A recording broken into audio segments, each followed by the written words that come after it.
అరెస్ట్కి అంతకుముందు ఎవరో ఎక్కడో పిఠాపురంలోనో కాకినాడలోనో ఈయన ఆవేశంగా మాట్లాడుతుంటే ఆ పక్కన ఉన్న అతను ఒక వ్యూస్ ఇలా చూస్తూ ఉంటాడు ఆయన ఆవేశం మాట్లాడుతుంటే.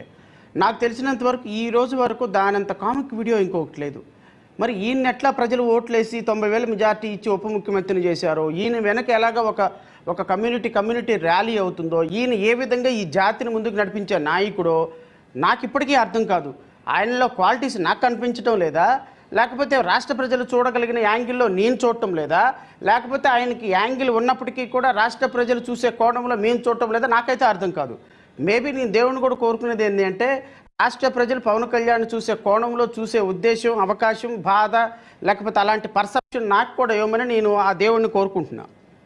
సో సరే, దేవుణ్ణి కోరుకుంటున్న తర్వాత విషయం. కానీ సుగాలి ప్రీతి గురించి ఒక వీడియో చూపించిన తర్వాత నేను డైరెక్ట్గా సబ్జెక్ట్లోకి వస్తాను. గౌరవ ఉప ముఖ్యమంత్రి గారు ఈరోజు ఉప ముఖ్యమంత్రి అవటానికి ఆయనకి 5 రీజన్స్ రాస్తే 5 రీజన్స్ ఏం లేవులేండి, ఒక 2-3 రీజన్స్ ఉంటాయి. ఒకటి, సుగాలి ప్రీతి అంశాన్ని గుండెలు బాదుకొని రంకెలు పెట్టి అరవటం. రెండో విషయం, ఆయాష మీరాలా కాకుండా కొన్ని ఇప్పుడు 190 కేసులు సాల్వ్ అవుతున్నాయి. ఇప్పుడు 190 కేసులు సాల్వ్ అవుతున్నాయి. ఆయేషా మీరా కేసు ఎక్సెప్షనల్ కేసు. ఆయేషా మీరా కేసుని ఆలోచించి మనం రోడ్డు మీద నడిస్తే యాక్సిడెంట్ అయిద్దాం రోడ్డు మీద నడకుండా ఉండలేం కదా. సో పోరాటం మంది, మనం ఆప్టమిస్టిక్గా మనం వెళ్ళాల్సిందే. రేపు సిబిఐ కూడా మేనేజ్ అయిపోయి సిబిఐ కూడా చేతులు ఎత్తేసింది అనుకో, చేతులు ఎత్తి దండం పెట్టి తూర్పు తిరగటం. ఎస్, రిస్టోర్ అవుతాయండి, ఎక్కడికి పోవు. డేటాబేస్ సెంట్రల్ డేటాబేస్లో ఉంటుంది. ప్రతి సీసీ కెమెరా ఫుటేజ్ ఒక చోట రిజర్వ్ అయిన ఇంకో చోట ఉంటుంది. వీళ్ళు రిట్రీవ్ ఇట్, సెంట్రల్ ల్యాబొరేటరీకి పంపించవచ్చు, ముంబై పంపించవచ్చు, ఎక్కడికి పోదు. డేటా వన్స్ ఎలక్ట్రానిక్ డేటా ఎక్కడికి పోదు, డేటా విల్ కమ్ అవుట్. ఇప్పుడు టెంపరీగా డిసపియర్ చేయగలుగుతారు. దాన్ని రేపొద్దున బయటకు తెప్పించి సెంట్రల్ స్థాయిలో దాన్ని బయటకు తెప్పించే బాధ్యత కోర్టు తీసుకుంటుంది. అందుకని కోర్టు మానిటర్ ఇన్వెస్టిగేషన్ అడుగుతుంది.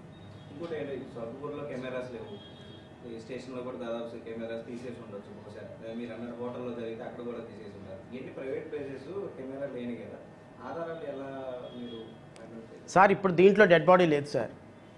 24వ తారీఖున డెడ్ బాడీ క్రిమేట్ అయింది. అది కూడా ఎలక్ట్రానిక్ మిషన్లో అయింది. సహజంగా ఎవరైనా అడిగితే దాన్ని ఆ యాష్ని ప్రిజర్వ్ చేస్తారు. ఈ కేసులో నెల రోజుల తర్వాత ఇన్వెస్టిగేషన్కి వెళ్ళారు. ఆ యాష్ ఇప్పుడు ఉంటుందా? 100% ఉండదండి, అది వాషౌట్ అయిపోతుంది. ఇప్పుడు ఆ డెడ్ బాడీ ఖననం చేశారు అని చెప్పడానికి ఆధారమే తప్ప డెడ్ బాడీ తాలూకు ఈవెన్ చిన్న పీస్ మెటీరియల్ కూడా దొరకదు. మెడికల్ ఎవిడెన్స్ లేదు, సైంటిఫిక్ ఎవిడెన్స్ లేదు, మెడికల్ ఎవిడెన్స్ లేదు, డెడ్ బాడీ లేదు. డెడ్ బాడీ అని చెప్పడానికి ఆధారాలు లేవు. ఏమీ లేనప్పుడు ఇది చాలా చాలా important piece of evidence, circumstantial evidence మీద ఆధారపడి ఉంటుంది. సో డెడ్ బాడీ లేనంత మాత్రాన, లేకపోతే యాష్ లేనంత మాత్రాన రేపు కోర్టు ఏ విధంగా తీసుకుంటుంది, పోలీసులు అందుకనే చాలా సెన్సిటివ్ కేసు, చాలా హిస్టారికల్ కేసు. ఈ కేసులో పోలీసుల ఇన్వెస్టిగేషన్ చాలా సెన్సిటివ్గా ఉంటుంది. ఆ సెన్సిటివిటీని పోలీసులు ఎలా మ్యాచ్ చేస్తారనేది. పోలీసులు మౌనంగా ఉన్నప్పుడు కూడా మీరు లాస్ట్ వీడియోలో క్లియర్ ప్రెస్ మీట్లో క్లియర్గా అసలు సీన్ ఎలా జరిగింది, ఈ కేసు మొత్తం డీటెయిల్ ఎక్స్ప్లెయిన్ చేశారు. మీ గురించి సంచలనం అయింది రాష్ట్ర వ్యాప్తంగా. మీరు ఏదైతే చెప్పారో అదంతా నమ్ముతున్నారు ప్రజలు. సో మీరు ఏది చెప్తే అదే నమ్ముతున్నారు. అంటే ఈ కేసుకు సంబంధించి భవిష్యత్తులో దీన్ని ఏ విధంగా మీరు ఈ హైకోర్టులో పిటిషన్ వేశారు, సో దీన్ని ఎట్లా తీసుకెళ్ళాలి సార్? ఇప్పుడు మనకి మానవ ప్రయత్నం, నాకున్న యాజ్ ఎ హ్యూమన్ బీయింగ్గా, యాజ్ ఎ సింగిల్ పర్సన్గా, ఒక సొసైటీగా మేము ఏం చేయగలుగుతా అది చేద్దాం. రెండోది, మిగతా వాళ్ళతో పోల్చుకుంటే కొంచెం నేను స్ట్రాంగ్, అందులో డౌట్ లేదు. ఎందుకు అంటే ఏమండి సార్, అవన్నీ క్వైట్ కామన్ థింగ్స్. నేను అందుకనే చెప్పాను, జడా శ్రావణ్ కుమార్ని మీరు టచ్ చేయలేరు, మీ వల్ల కాదు. ప్రభుత్వాలే టచ్ చేయలేరండి, పోలీసులు ఇంకేం టచ్ చేస్తారు?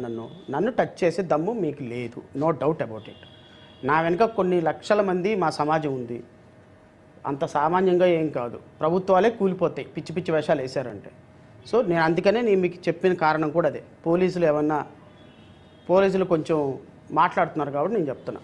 నెంబర్ 2, ఇప్పుడు మీరు అడిగిన ప్రశ్న ఇంతకు ముందు ప్రజలు నమ్ముతున్నారు అని. అట్లా భయపెట్టే అవన్నీ సహజంగా ఉంటాయి, కానీ అవన్నీ మనం ఏదో చెప్పుకొని చీప్ పబ్లిసిటీ నేను చేసుకోలేను. అవి వచ్చినప్పుడు ఖచ్చితంగా అవి లీగల్గా హ్యాండిల్ చేస్తాను. ఈ కేసులో ఎంతవరకు వాస్తవాలు బయటకు రాగలవో, మనం ఎంతవరకు బయటకు తీయగలమో we try our level best. ఒక స్థాయి వరకు నేను కూడా కోర్టులో ఫైట్ చేద్దాం వద్దాం, మరి ఒక స్థాయి వరకు వ్యవస్థ అంతా వచ్చి మీద పడిపోయి దాన్ని ఏమైనా మ్యానిపులేట్ చేసే పరిస్థితి ఉంటే డిలే అవుతుంది తప్ప, బట్ అల్టిమేట్గా నేరం చేసిన వాడు చట్టం దృష్టికి రావాల్సినటువంటి వస్తాడు. వచ్చిన చరిత్ర మన న్యాయ చరిత్రకి చాలా ఉంది. Thank you.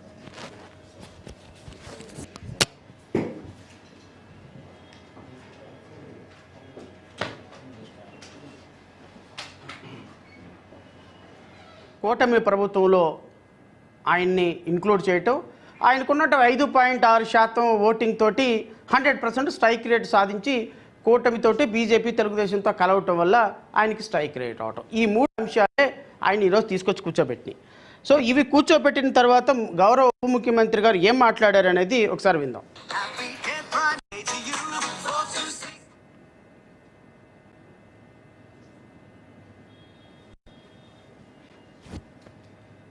ఉప ముఖ్యమంత్రి గారి వీడియో కదా, ఎక్కువ యాడ్లు వస్తూ ఉంటాయి, ఎందుకంటే ఎక్కువ మంది చూస్తుంటారు.